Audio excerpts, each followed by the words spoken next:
हमके नौकरी करे कितना रुपया तू पावेला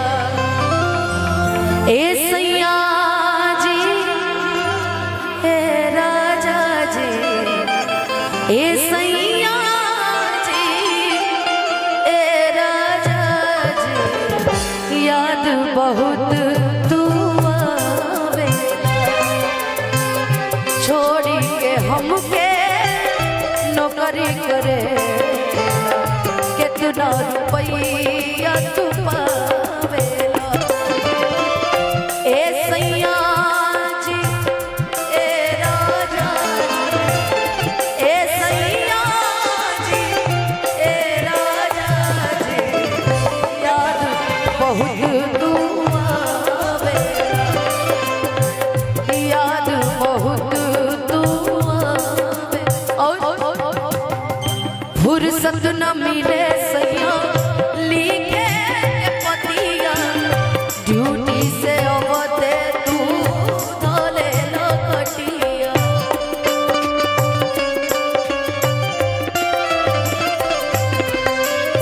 फुर्सत न मिले सैया लिखे पतिया ड्यूटी से अवते तू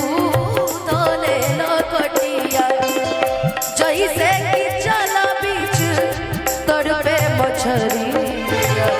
वही से तू हमें तड़पावेला ए राजा जी ए सैया जी ए राजा जी ए सैया जी याद बहुत तू आवेला छोड़ी के हमके नौकरी करे कितना रुपया तू पावेला ए सैया जी ए राजा जी ए सैया जी ए राजा जी की याद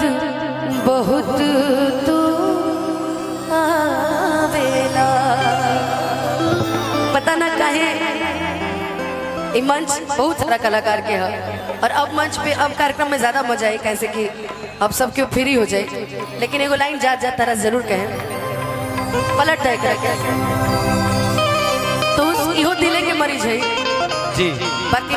यहाँ के बहुत पसंदीदा वो गीत है।